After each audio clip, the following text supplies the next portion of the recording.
Lowell. We kicked off last month celebrating chocolate Mexican chocolate traditions in Massachusetts.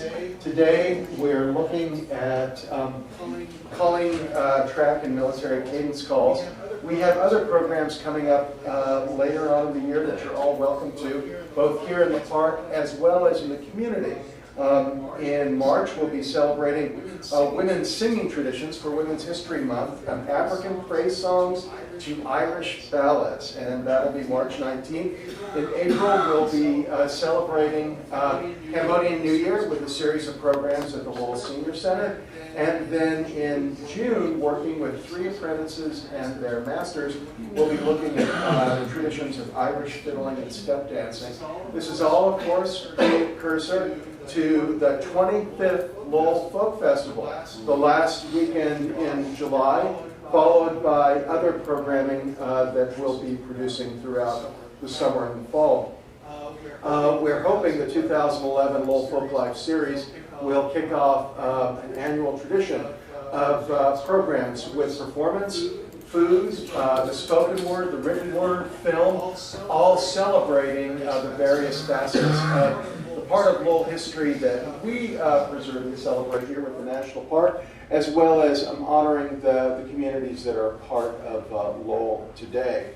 So again, thank you for coming out to this unique program. So I'd like to introduce our hostess for the afternoon, Dr. Maggie Holzberg of the Massachusetts Cultural Council. Thank you. So glad to see you here today. And I also want to thank the Lowell Film Collaborative, who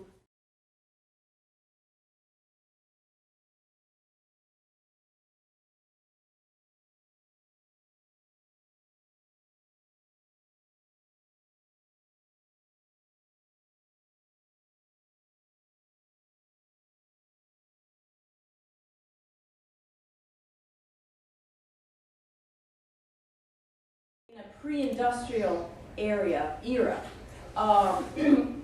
Ever since labor was mechanized, there was less use for these kinds of songs, but at one time, in order to get the job done, you actually had to coordinate everybody's movements and synchronize the movement so that strength was at one moment. You know, you think about it, if we were going to try to lift a baby grand piano, what would we do? If we had a group of 4 of us, we'd say 1, 2, 3, go, like this, right? So these guys made music out of that, what you're going to see. We're going to start out by showing a documentary film called Gandy Dancers. It's half an hour. Then we're going to show you and reveal a little-known story of how African-American verbal lore was influenced basic training, was basically integrated into cadence and marching calls. And we're going to show you a little comedic version of a feature film. And then finally, the very special treat today is we're going to have a live demonstration by members of the Army National Guard. So you've got to stick around for that. So a little background on this film you're about to see.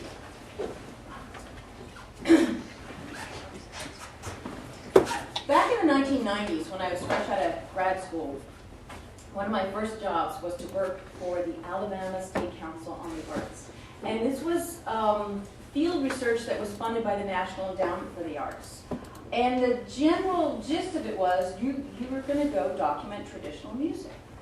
Pretty wide open. This was actually the late 80s. Well, when I was about 16 years old, my father and I happened to catch one of Charles Kuralt's On the Road series. Do you remember that show? What he thought was the last of the railroad section crews lining track in Moss Point, Mississippi. This is 1972.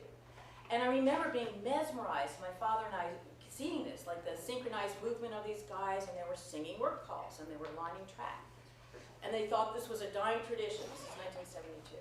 16 years later, I find myself working in Alabama, and I'm curious. And the word is that there's still some older gentlemen that called track, the guys in their 70s and 80s that did this, African-American men.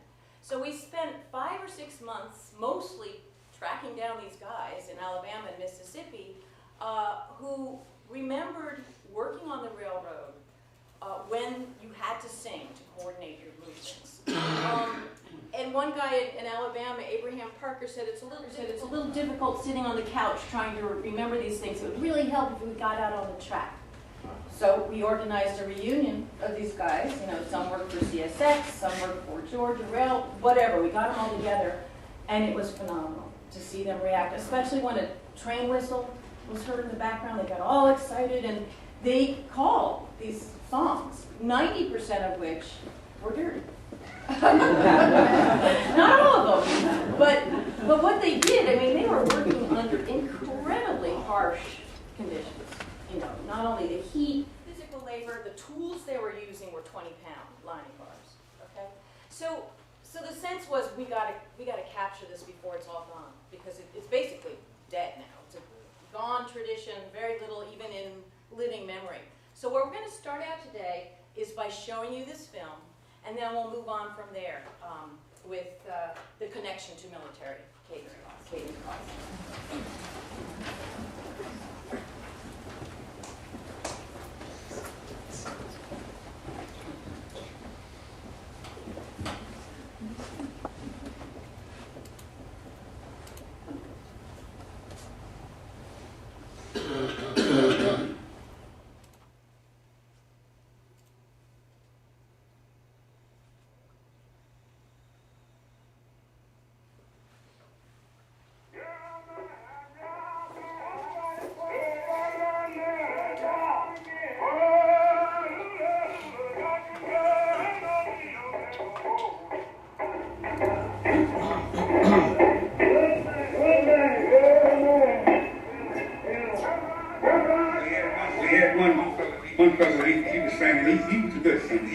He sang to the gentleman, and he said, I got the St. Louis blues. I'm just as good as I can be. I got St. Louis blues. I as good as I can be. And so we had a white boy, we make him sing too, you know. And he played with Mr. Cheney, and they would get it's your time to sing. Now sing to her. So he sang. He said, I got the same damn thing. The nigga say, hey. I got the same thing. The nigga say, he had. How? We would always boost it. Sing then, sing.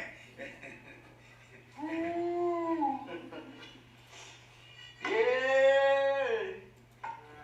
Up and down the road I go, deep in the dark in the cold, get back and line it. Hey, won't you line it? Hey, back and line it. Hey, won't you line it? Oh, I've been out east and where leave I like Alabama than bed.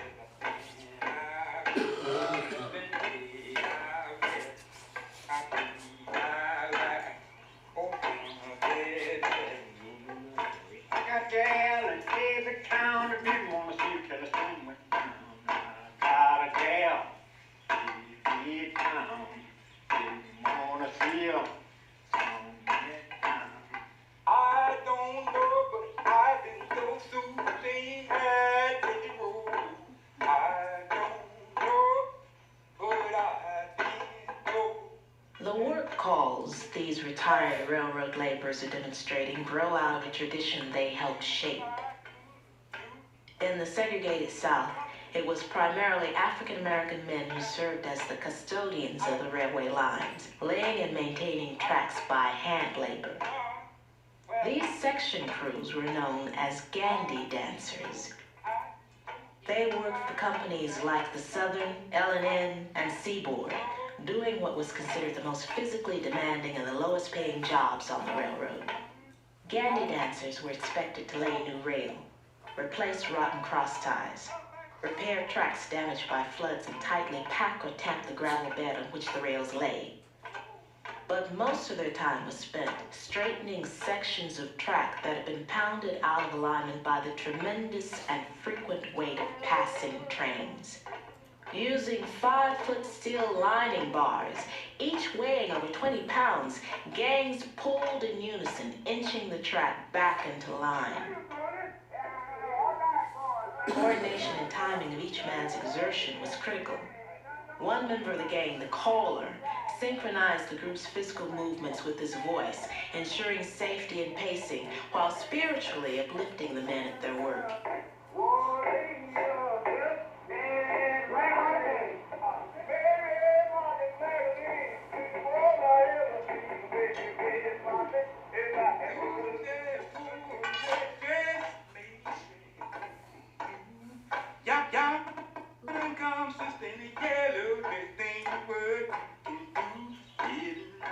No one knows for sure where the term Gandhi dancer comes from. These retired callers attribute the name to the long-defunct Chicago Gandhi Manufacturing Company, which made railroad tools. Gandhi, I think, manufacturers produced the tools, some of the tools, or most of the tools. And I think it was a tag that was put onto the men. But see, it was from the dancing part came, like Dad was saying, see, it was from the rhythm of the men. So they put the two with it. The two was made by Gandhi, and he was the rhythm supplied by the men. The Gandhi dancer makes 2 steps forward, 2 good steps forward, and he cut the buckle step back, and he stayed that in the move, you know. And that's the dance in the move. And you could do that dance, and you wouldn't have to sing. Most when you was lining the track, you take 2 steps forward and 1 step back, 2 long steps forward, and a step back to put you in your position so you could go. There's a caller there, and like Dad was saying, to synchronize the efforts. Because if you don't synchronize the efforts, then if everybody's pulling at or picking up at different times, no man can lift that rhythm. He would coordinate your activity. You would move on command. Now, in lining track, what you're doing is not only moving the rail, you're moving the entire rail, tires, everything that's there. And this is why I call for tremendous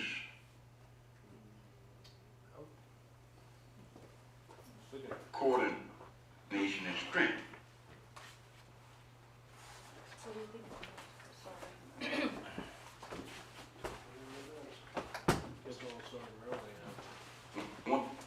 Once the teacher track,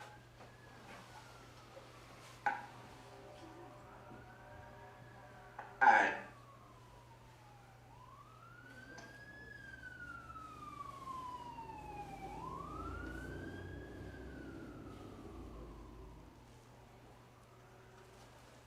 Feel when you're singing.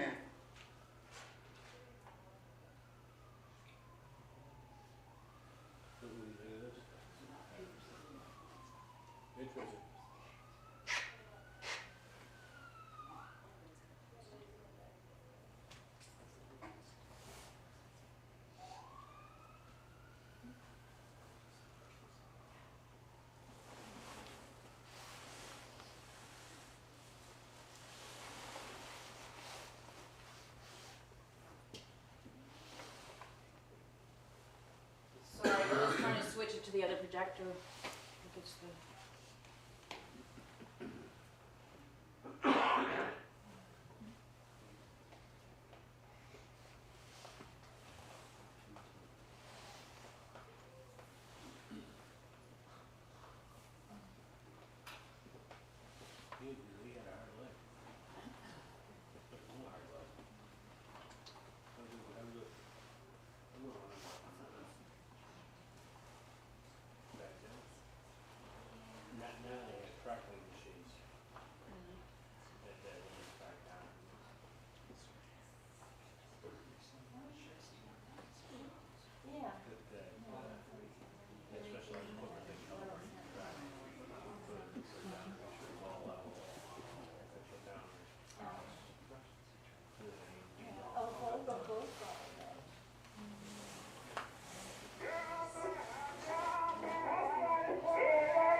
singing. He was a good singer. And he sang to the gentleman. And he said, I got the St. Louis blues. I'm just as blue as I can be. I got St. Louis blues. I just blue as I can be. And so we had a white boy, we'd make him sing too, you know. And his name was Mr. Cheney, I never would get it. It's your time to sing, now sing to her. So he sang. He said, I got the same damn thing the nigga say he had. I got the same damn thing the nigga say he had. And we would always boost him. Sing then, sing.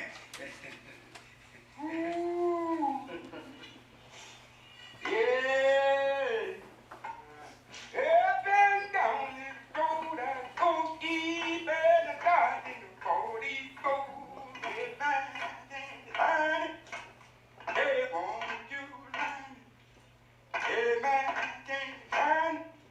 Hey, won't you line? Whoa, I've been out east and where Steve, I like Alabama, that bed. Been way out west. I believe I like Oklahoma, baby. I got gal in every town if you wanna see Yellowstone went down. I got a gal in every town if you wanna see her went down. I don't know, but I've been so Susie had the road. I don't know, but I've been so. The work calls these retired railroad laborers are demonstrating grow out of a tradition they helped shape. In the segregated South, it was primarily African American men who served as the custodians of the railway lines, laying and maintaining tracks by hand labor. These section crews were known as Gandy dancers. They worked for companies like the Southern, L&N, and Seaboard, doing what was considered the most physically demanding and the lowest paying jobs on the railroad. Gandy dancers were expected to lay new rail, replace rotten cross ties, repair tracks damaged by floods, and tightly pack or tamp the gravel bed on which the rails lay. But most of their time was spent straightening sections of track that had been pounded out of alignment by the tremendous and frequent weight of passing trains. Using 5-foot steel lining bars, each weighing over 20 pounds, gangs pulled in unison, inching the track back into line. Coordination and timing of each man's exertion was critical. One member of the gang, the caller, synchronized the group's physical movements with his voice, ensuring safety and pacing, while spiritually uplifting the men at their work.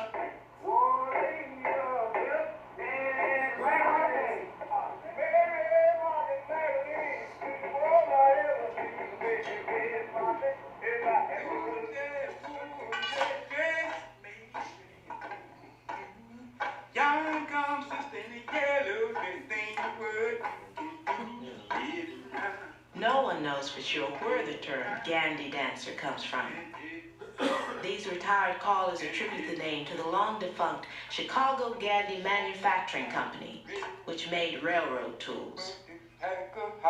Gandy, I think, manufacturers produced the tools, or some of the tools, or most of the tools.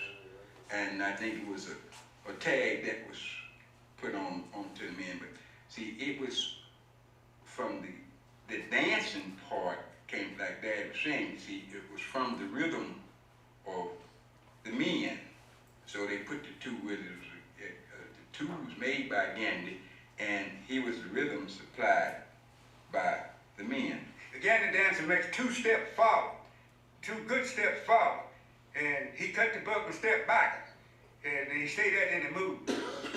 And that's the dance in the movie. And you could do that dance, and you wouldn't have to sing. Most when you was lining the track, you take 2 steps forward and 1 step back, 2 long steps forward, and a step back to put you in your position so you could go. There's a caller there, and like Dad was saying, to synchronize the efforts. See, because if you don't synchronize the efforts, then if everybody's pulling at or picking up at different times, no man can lift that rail. He would coordinate your activity. You would move on command. Now, in lining track, what you're doing is not only moving the rail, you're moving the entire rail, tires, everything that's there. See? And this is why I call for tremendous coordination and strength. Now, man has a tendency to become fatigued, has a tendency to more or less mentally, once he tries at a thing several times and he doesn't see any results from it, or he has a tendency maybe to, they might say, give up. Now, it's the caller's task to motivate these men. The boss man didn't call you to do that. No. But you know what you had. You wasn't signed to do that. No, you see what it would take to do it. When the boy come out disheartened, got drunk, and stayed out all night, and broke down, don't want to They play. give out already. Watch them But put when you them sing, that'll make them uplifted. Yeah. So the fella asked me, how do you feel when you're singing? I said, I feel all right, and they feel all right, and that makes the job go easy. That's the way that was. You got to have somebody to preach to them. That old man told me to talk my Latin. Oh, man, and on the enemy went so hard, I got a gal in a white folk yard. Born living, hey, born living, born living. Oh, she killed the chicken and saved me his head. Think I'm waking, I'm at home in the bed, boy, sleeping, boy, I'm sleeping, sleeping easy. Sleeping easy. Oh, she killed chicken, she saved me feet. Think I'm waking that's low in the street, living them up. Having a good time with the other women. Getting by, boy. Oh. So Gander dancing goes in with the music, and so that's what it's been for way back. Because it's the beginning of the railroad, you had to line it up, and that's the Gander dances come in. And you even Gander dances, behind them all. You even spike, like you can make the spike mall talk. You sing to it, like when you drive the spike down. The big cat, little cat, teenage kitten. Big cat that you hit. Teenage kitten. Most of the bosses wouldn't want you to draw back and hit the spike. Hard as you could. He'd want you to, he'd holler, make a wheel out of that mall. And that means spike fast. And so with two of spiking, you can make that mic, that's my mall talk. Big cat, little cat, teenage kitten, and the spike could be down. He would have to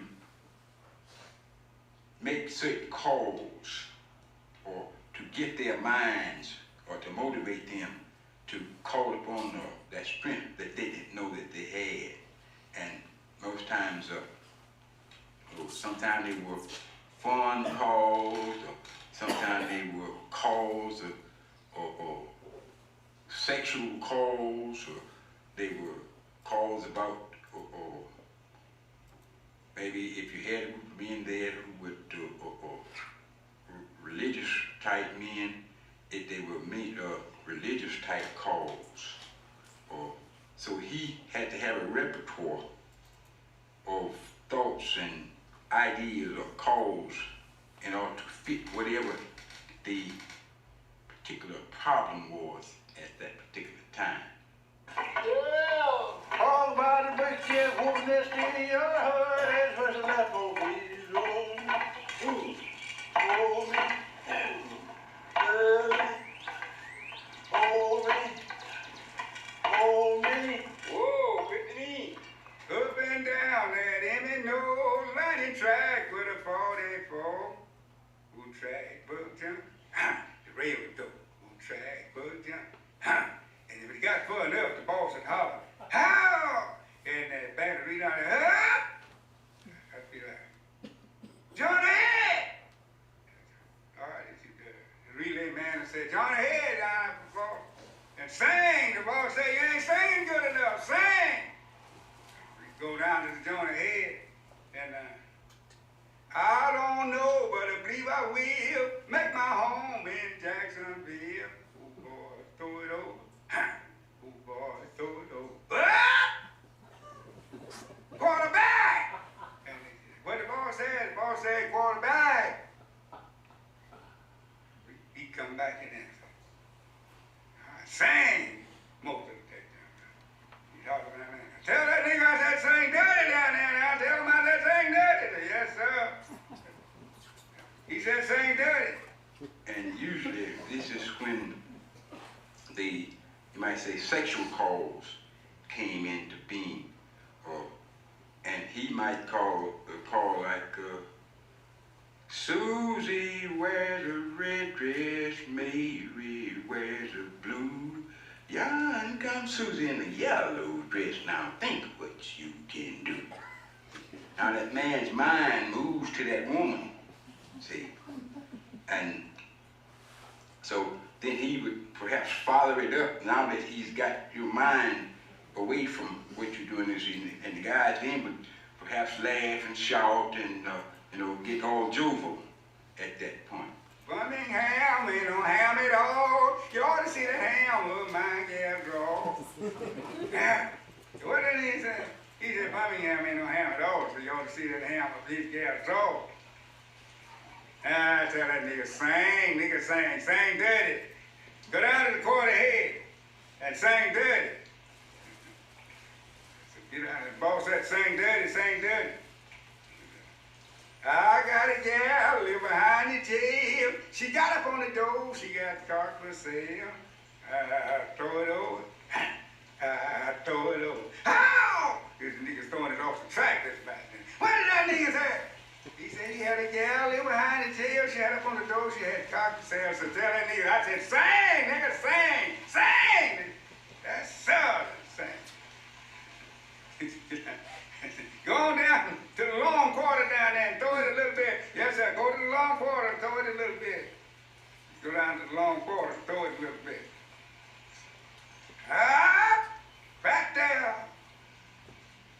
If you want to get good car, catch the town ball, go to Little Rock. Catch the town ball, go to Little Rock. Ah! That's what I'm doing. I'm throwing back. Catch the town ball, go to Little Rock. Oh, Susie, don't you know I can make your belly grow? Yes, you know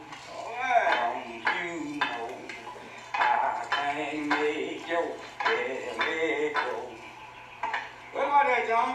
All right. You said I can't make a belly grow. What about that? Good. All right. Ring that little cap on your soul, she roll up belly like she do her toe. My love, and her soul, you roll her belly, do her toe. Oh boy, pretty young, When they get to talking that kind of talk, I don't care how downhard the man feel, he'll come back. He'll come up. Yeah. Both men are all right. Come out that talk. You knock it too far. Knock it back. Like I said, if you're out in the woods and you off from folk and you wasn't gonna, embarrass anybody or you weren't gonna use any vulgarity, you might say, around this place. See, railroadmen had a high respect for women folk. And they guarded their tongue. Now once they got in that cut down there, it was almost like a bunch of cutthroats. Thieves, see. But now when they came up and for these houses, they got on their best behavior. See, a lot of times the foreman, knowing that, see, and you were singing those sexual songs, well, like I say, they came up on strength that they didn't know they had. And actually you be moving that track too far. See? And a lot of times you did it, see, we did it on purpose.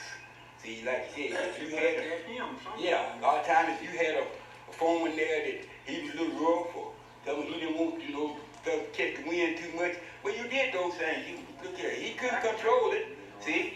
So that caller would call that song, see? And a lot of times they even call it, some foreman would want to hear what you were calling. So the caller would walk in among those cars. And he sang that song right in among them, but the foreman can't hear it.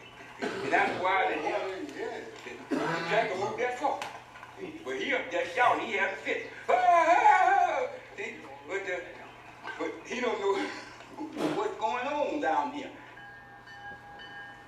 Well, I wish my cat was blind so I could draw this tracking line. I hope for a catchy line.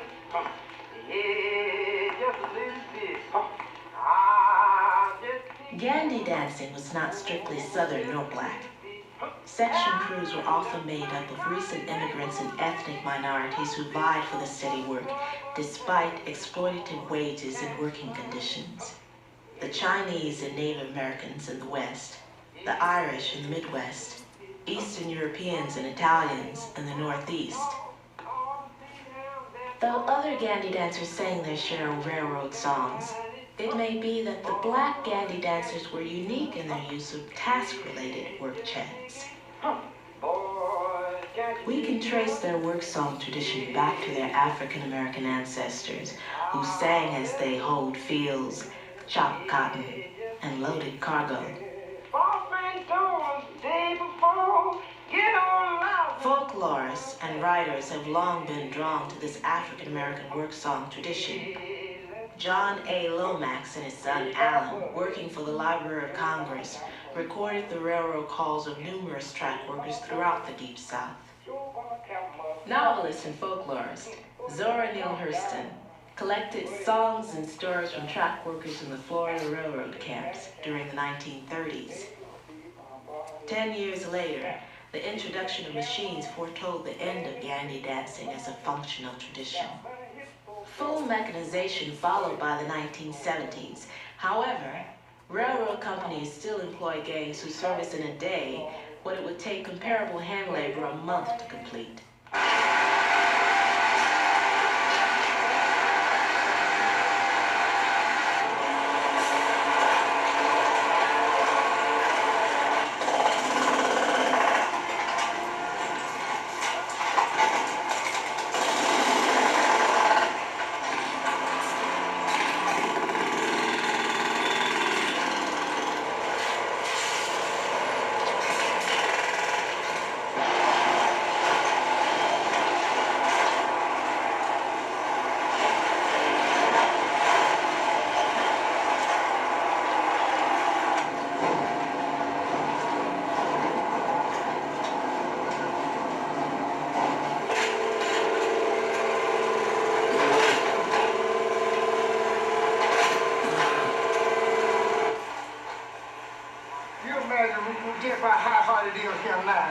And they got a train load, a boxcar, up on your head, and got these wet creosote tires.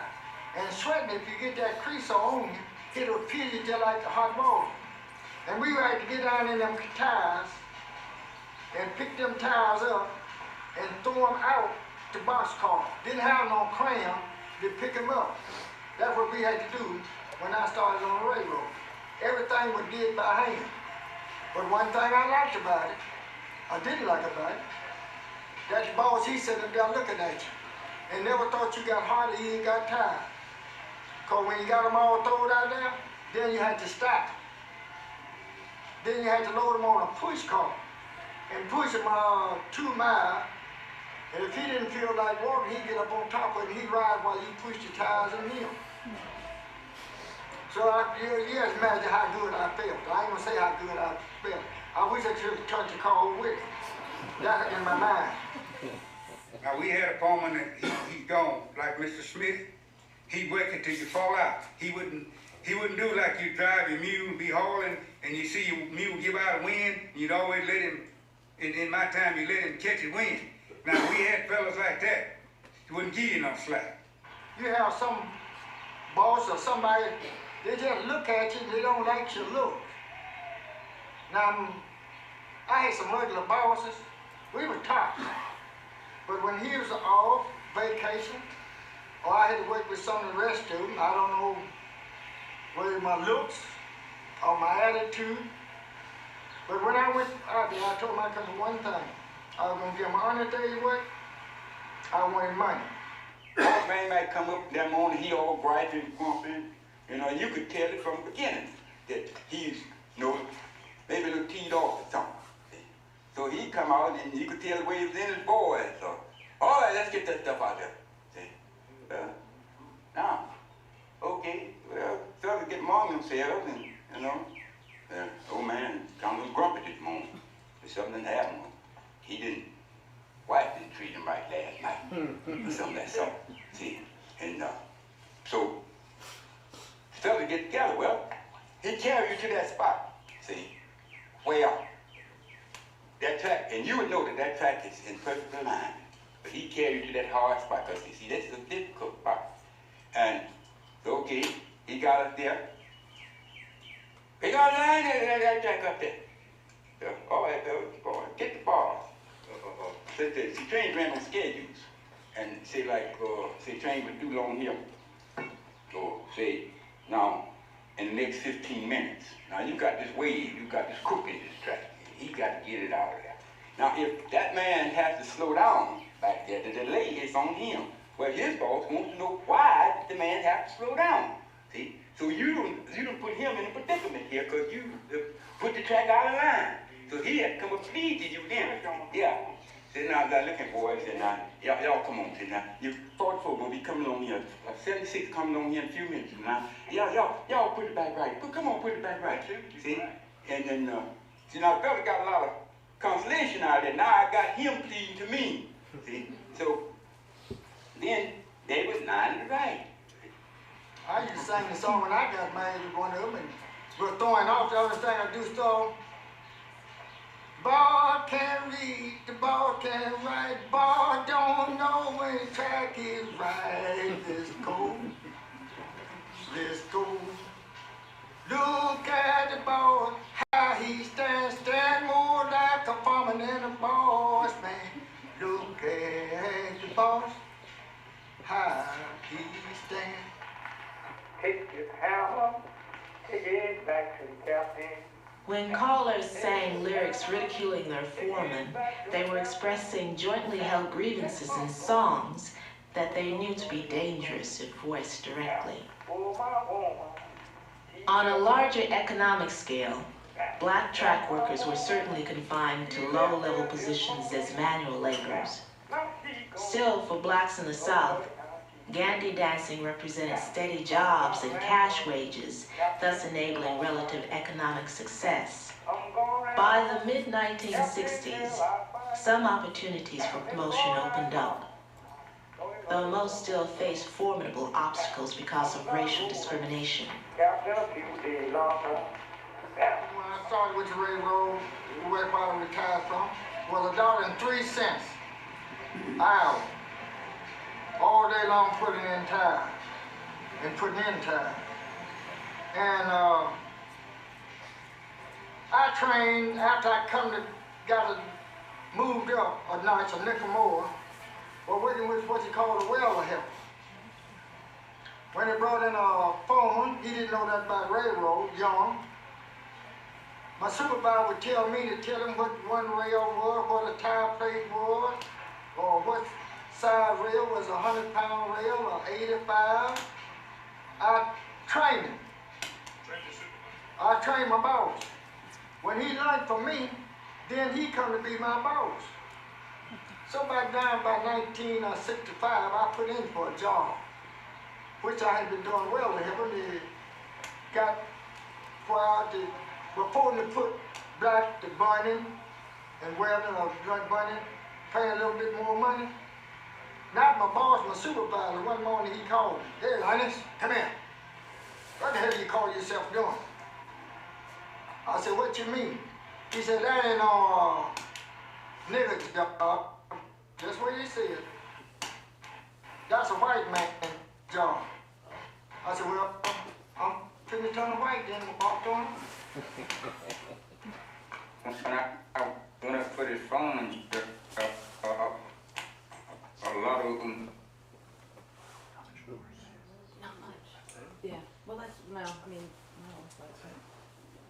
I can't keep going back and forth. Okay. All right. Well, we'll stop. I'm sorry. That's.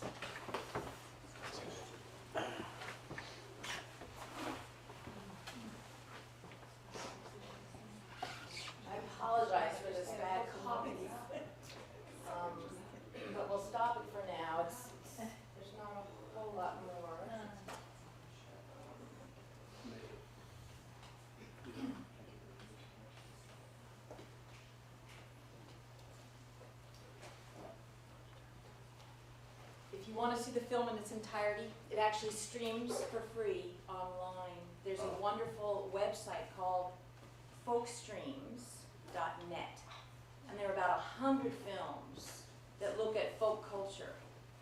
It's a really great resource, and this is on there with a lot more history, but many apologies for that. I need to obviously get a better copy of it.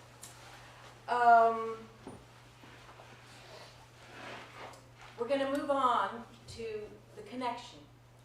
The men of this generation, when that film was made, shot in about 1991, they were in their 70s and 80s. So the next thing is we're moving on to a man named Willie Lee Duckworth, same generation as these guys, who grew up in Washington County, Georgia. It's where Kaylin is mined. He would have heard these songs. He would have used them. I know he used them in Calling Us Hogs. But basically in 1944, Willie Lee Duckworth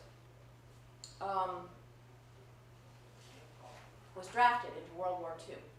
He'd never been more than 100 miles from home, and he was brought up to Fort Slocum, New York, which is near Mount Vernon, so it's sort of on the outskirts of New York City, as a colored infantryman. And he was assigned to a provisional training center there. What happened there is captured on a historic recording that was re-released by the Library of Congress, and that's what we're going to listen to next. So there'll be a scrolling thing. It's a little hard here, but it describes Duckworth marching back from a really tiresome training session back to camp. So we'll listen to that next.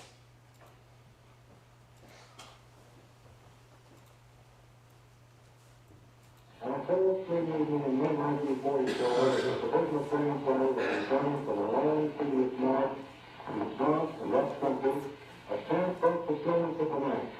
Upon investigation, it was found that a Negro soldier by the name of Willie Duckworth, and he got service with the provisional training center at Fort Slocum, was chanting to build up the spirit of his weary comrades. There was not long before the infectious rhythm was spreading through the ranks. Foot-weary soldiers started to pack up their steps in cadence with a growing chorus of hearty male voices. Instead of a downtrodden, fatigued company, here marched 200 soldiers with heads up, a spring to their step, and happy smiles on their faces. This transformation occurred with the beginning of the Duckworth chant. Upon returning to Fort Slocum, Private Duckworth, with the aid of the Provisional Training Center instructors, composed a series of verses and choruses to be used with a marching cadence. Since that eventful evening, the Duckworth chant has been made a part of the drill of Fort Slocum, as it has proved to be not only a tremendous morale factor while marching, but also coordinated a movement of close order drill with troop precision. What? Ha! Ha! Hook, hip, hook, the head, stir up, the set, stir out, the horn, the swinging his head, and pound, pound low. 1, 2, pound low. 3, 4, head down. 1, 2, 3, 4, 1, 2, 3, 4. Easy, money, more, let's go back and count some more. Down low. 1, 2, down low. 3, 4, head down. 1, 2, 3, 4, 1, 2, 3, 4. We will march to beat the band and we'll never fight the hand. Down low. 1, 2, down low. 3, 4, head down. 1, 2, 3, 4, 1, 2, 3, 4. I had a good home on them. Get right. I had a good home on them. Get right. George was there, you there. Get right. George was there, you there. Get right. Down low. 1, 2, down low. 3, 4, head down. 1, 2, 3, 4, 1, 2, 3, 4. It won't get by the HBI. It won't get by the HBI. Down low. 1, 2, down low. 3, 4, head down. 1, 2, 3, 4, 1, 2, 3, 4. We will march to the post and late so we can get that holy late. Down low. 1, 2, down low. 3, 4, head down. 1, 2, 3, 4, 1, 2, 3, 4. So Colonel Bernard Lentz, who was the commanding officer at the fort, heard this, was made aware of it, and how the guys marching really picked up their step when this guy started chanting. And he ordered that the Duckworth chant was to be recorded and distributed to the armed forces by the War Department.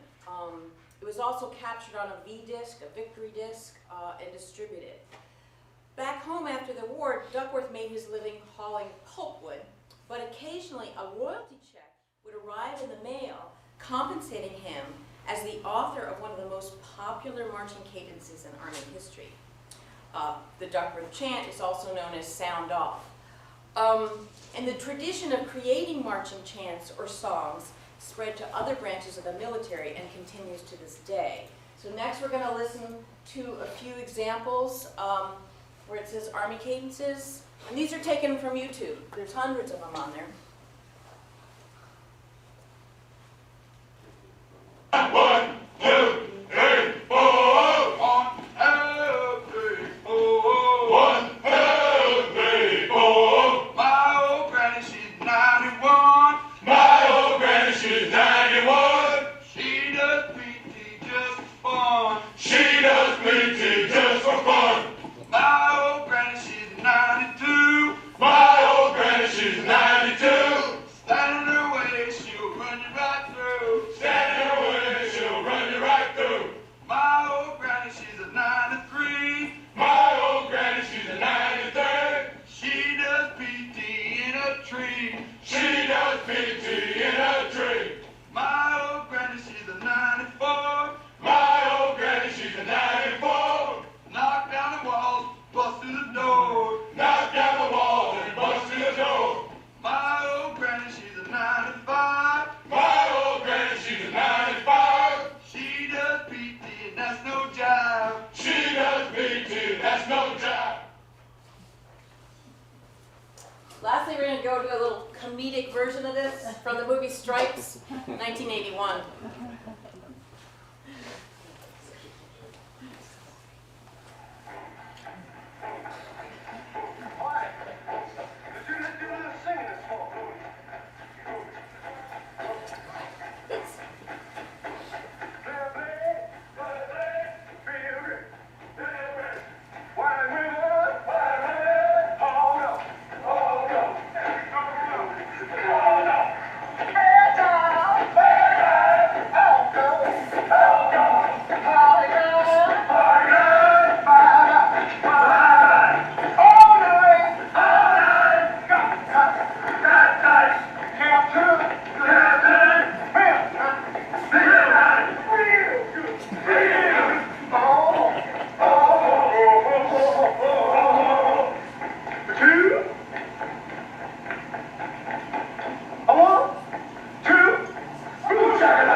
Where the hell have you been, soldier?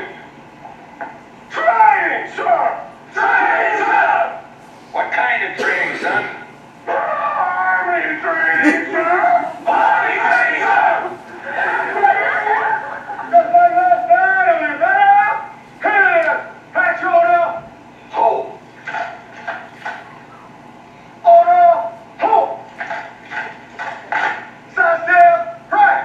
Who are the chicken across the road? Get from the left to the right! Right! Hey! He's got that ring, got hit by a tree! He ain't got to get him off! No! Left hand, left!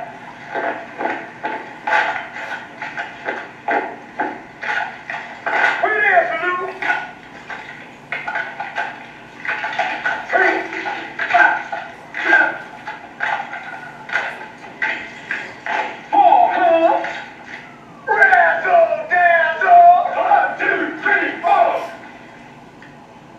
1, 2, 3, 4! 5, 5, jump on the lazy dog! Start! Okay, so that's the end of the audio video, but now we have some real live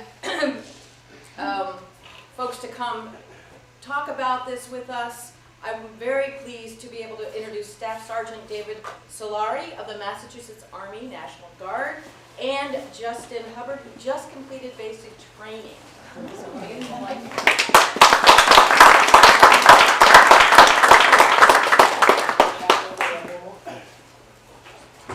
While they're adjusting that, I mean, you can infer and see how the work chant and the calling track actually did a lot of the same, served a lot of the same function, but I'll let you take it over from here. That's a tough act to follow. Afternoon. My name is Sergeant Solari. We're going to show you how this order of business actually does correlate into the military.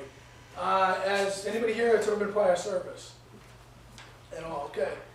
Well, anybody that knows about it, we do some mundane things in the military. I like to call it busy work, okay? And the cadences did kind of separate from that. Additionally, myself and Private Hubbard were infantry, so anywhere we go, we're walking, okay? These are our transport. We don't use vehicles, we don't use helicopters, okay? If we do, once we hit the ground, that's it. We rely on our feet, so we have to take care of them. But in order to get that to that level, we did a lot of marching, a lot of cadences. Reason being, it did toughen up your feet, but it does toughen up the soul as well. So, the ultimate thing though, when you look at the railroad workers, did anybody notice anything about them as far as being in sync with one another? Okay?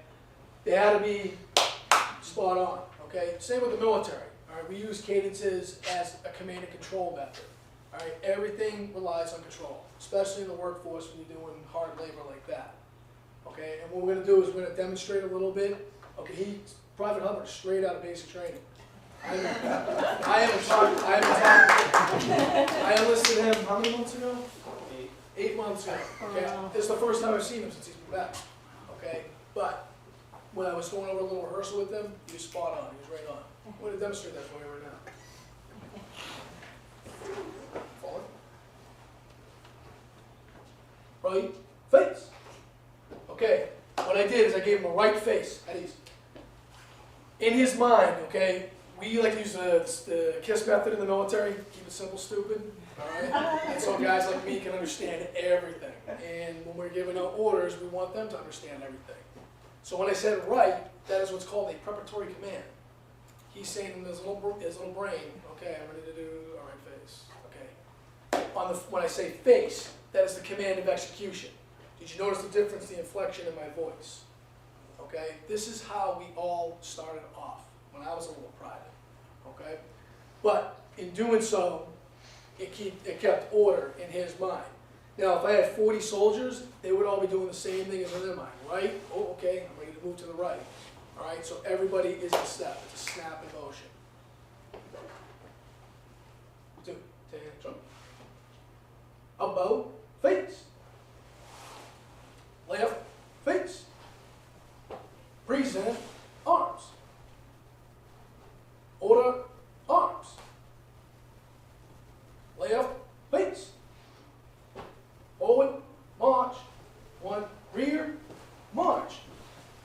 1, 2 mark time march. Group walk. At ease.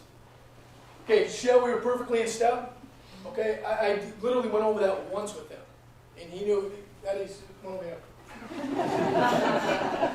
And yeah, a couple of bricks. So, but again, cadence isn't just singing. It's about control, commanding your element. Okay, if we were going to a wartime situation, it's the basis of what he needs to do as a soldier. Okay, from the get-go, he's learning, okay, I have to do what I'm told because he may go down one day and I'm going to have to do the same thing to other privates coming in. And that's exactly what it is. It's passing the torch on. But we learned that from day one in boot camp. Okay? So what we're going to do, we do cadences. It's a little, we're kind of confined for space in here, but we're going to do our best. All right? And generally, when you hear everybody's having a 1, 2, 3, it's nice because it's a melody. But this is how we do it. 7. Mark time, march. Your lip, right on lip, right lip. 1, 2.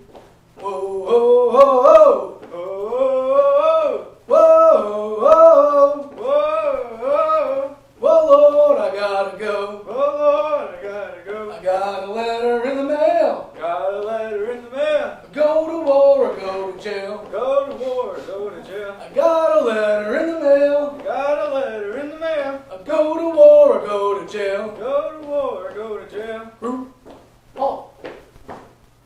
see how he was in sync with me?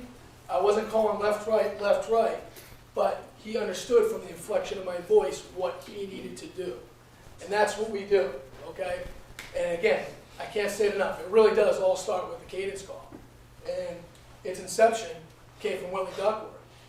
All right, and that's something I learned about 2 months ago. I didn't even know that, okay? That's actually a field manual in the Army now, okay? Everything goes on doctrine in the Army. And we have to teach all the new soldiers this, okay? Day in and day out, we train them, okay? This is a world out there that you guys just don't understand. And as far as the dirty cadences go, oh yeah.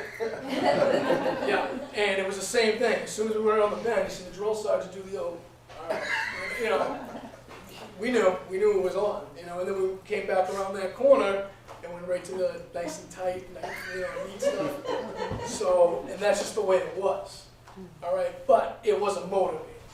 And as a leader, you have to learn how to motivate your soldiers. And for us, it was through the cadence call. Okay, and did we bash our chain of command through cadence calling? Oh yes. Oh yes. When my captain, he was just one of those guys that could lift all day long. Big burly guy, all right? But he couldn't run worth a damn, all right?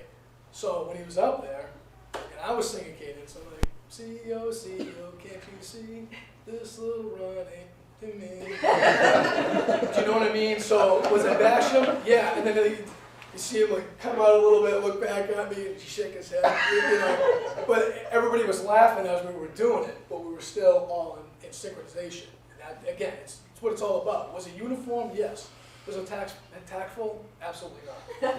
But again, that's how we do business in the military. Okay, and that's how we breed our leaders to take over. Yeah, you got to take jabs at people, all right, but we do it in a respectful way. We truly do. And that's really about it. Any questions on that? Yeah, are there any questions? I mean,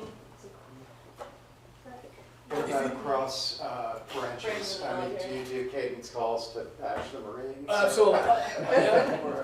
Oh yeah. USMC, you know, Uncle Sam's Misguided Children. You know, we do cadence calls. They're not tactful for this environment, so I'm not going to say them. But if you go online, you can just type in, you know, military cadences, and you'll see them. You'll get a step. Okay, so on the inflection, the right foot hits the ground. That's how we do it. and how does somebody get to be the caller of the cadence? Honestly, the best way is trial and error. Okay, when you're first a private, you're basically told what to do, and your drill sergeant's explaining. Just listen to my voice, and you hear that. It's a bass, it's a beat. Okay, and if you don't have rhythm, you learn real quick. All right, you gotta learn rhythm.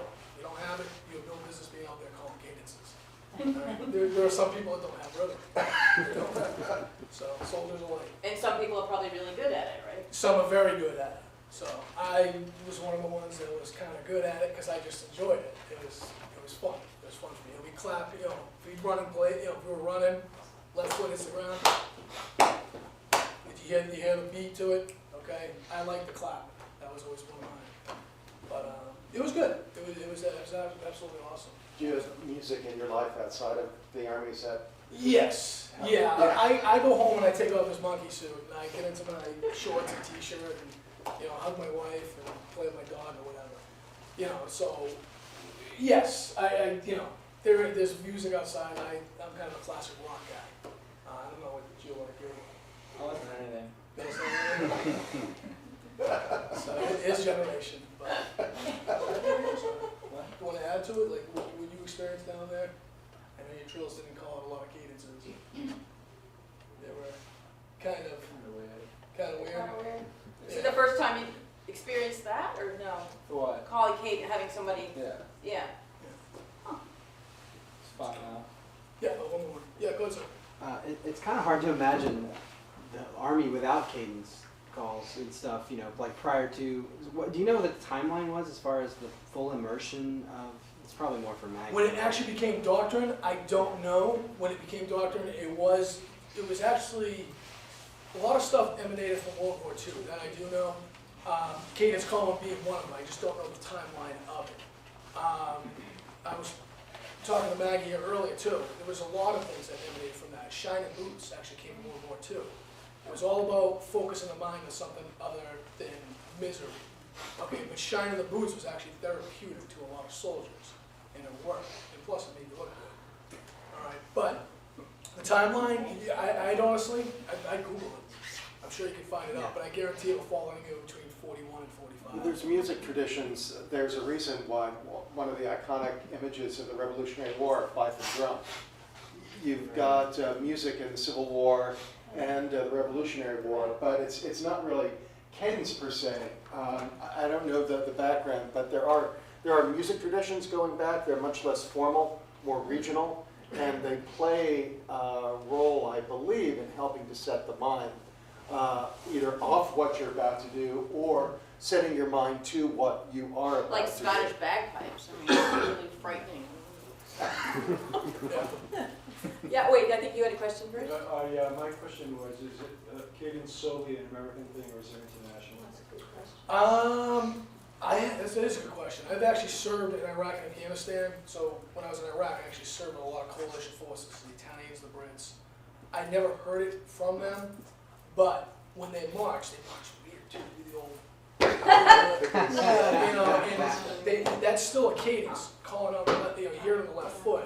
So everybody's just, all right. A cadence doesn't have to be words, but I've never heard them actually sing like we do. I think that's kind of an American thing. Hence the African-American Right. connection. Yeah. Yes. I was just going to comment that, in the navies and sailing ships in general, it goes back at least into the 1700s for, Oh, sure, and I- fallen sheets and Yes, it's true. Yeah. Sea shanties, same principle. Even in Scotland, when they were working the wool, there were walking songs.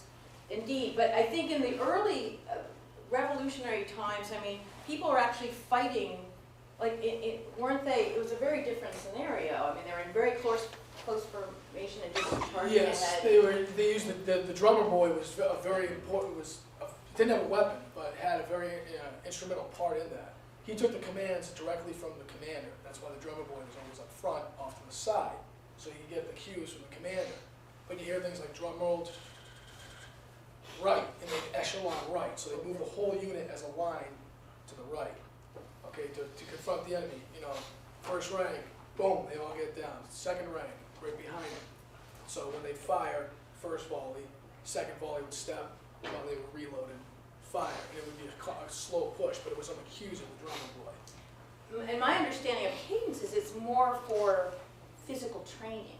It's not something that's used in battle, obviously. I mean, you would give yourself away, right? So that's the modern cadence call. That it's for PT. But we still, it's not to the likes of when they did it back to the day, when they did have the drummer boy, for example. But we use whistles as a cadence call to get everybody online, okay? And that's, as an infantryman, that's what I use. But there is, again, a level of control through cadence, whether it's a whistle or a hand grenade, you can use that as a cadence call. Okay, but I wouldn't recommend it. But, it's all about that command and control method, and that's why we do teach the cadence right away. And it is a form of discipline because wherever we go, we're on our feet.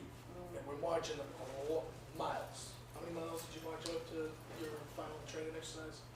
16.8. 16.8. That's with a full combat load. That's helmet, gear, 35-pound rucksack, and weapon with ammunition. So his body weight probably went up about 50 to 75 pounds, and he went 17 miles. So that's why they tell us, like at Forrest Gump, take care of your feet. Sucks, That's true. Take care of your feet. Yes, sir. You mentioned the regimental drummers. What in combat? I've never been clear about this. Is there like an agreement that armies don't see each other as drummers and standard bearers as targets? Well, I see where you're going with that. We do have a band still in the military, and it's more for formal settings. It's not. We don't actually use them in combat. We kind of practice on silence actually, but that's why we train and rehearse. But we get our disciplines in boot camp. But is that what you're trying to get at? Like traditionally. Traditional, yes, yeah, correct. Though I'll tell you what, if you really want to see military cadences at its finest, go watch an army band. Those those studs are on point, okay? And you'll see, you'll notice the little parts where they actually turn to the right, turn to the left, halt, marking time, dress and cover while they're marking the time. They're actually looking while they're holding an instrument, looking quickly on the side of the ride without moving their head. And they're snap crisp. And it is a formality though. We use it in our formal settings, promotions, things of that nature, retirement parties. But we don't use them overseas though. We don't do that anymore. So, yes ma'am. When I was in the Army in the 50s, there was something called a stockade shuffle. Stockade shuffle? Never heard of that? No, It was a shuffle. A lot of black soldiers did, mostly done in the stockade. It used to be, I was stationed, my company was near the stockade, so we'd see them do it through the fence. And they'd put one guy in the front. Yep. And it was almost like a dance. They go back and forth like this. And when we make a left, he'd kick his foot out like a dancer. And it was really very dramatic too. Wow. Yeah. And we would fool around with that. We never actually used it, but everyone knew about the stockade. It was very rhythmic. It's funny, anytime we get promoted to sergeant, like once you get to the rank of sergeant, we have to go to like sergeant schools, and then you get to E6, which is staff sergeant, you have to go to all these training schools. And it's a good time to remember all the old cadences, but plus, and even for black soldiers and white soldiers alike, you just hear all these different cadences, and you're like, I'm gonna use that next time. And you just remember it. But it's always good, they're gentleman courses, all right? They're not like, you're sweating every day, but we do have to march around a lot. And it does bring back a lot of stuff. And I'm like, oh, I haven't heard that cadence for so long. Huh. Are there competitions? When I was trying to... Yes. So yeah. if I wanted to go here, any of us wanted to go hear this out there in the... Yeah, actually right here in Lowell, Junior ROTC at Lowell High School. They have the Air Force Junior ROTC. They are the third largest ROTC program in the United States. And they make it to the finals almost every year.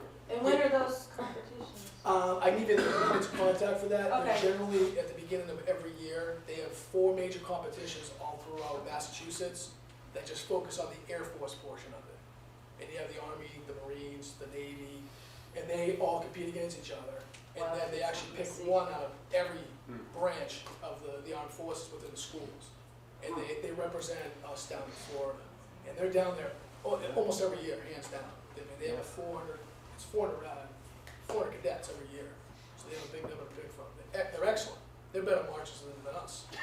Wow. Because they do it every day. They take it seriously. You see them 12 o'clock at night shining their shoes. I mean, they put on their bells and whistles, all that good stuff. I mean, they take it seriously.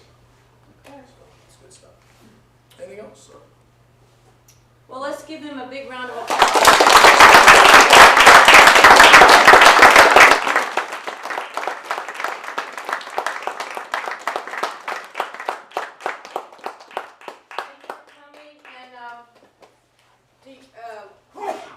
Sign-up sheet. Just before you go, or when you go, as you go, if you're interested in hearing about more programs that are upcoming, then you want to be notified, just give us your name and email, and we can get the word out to you. And also feel free to pick up a little card here.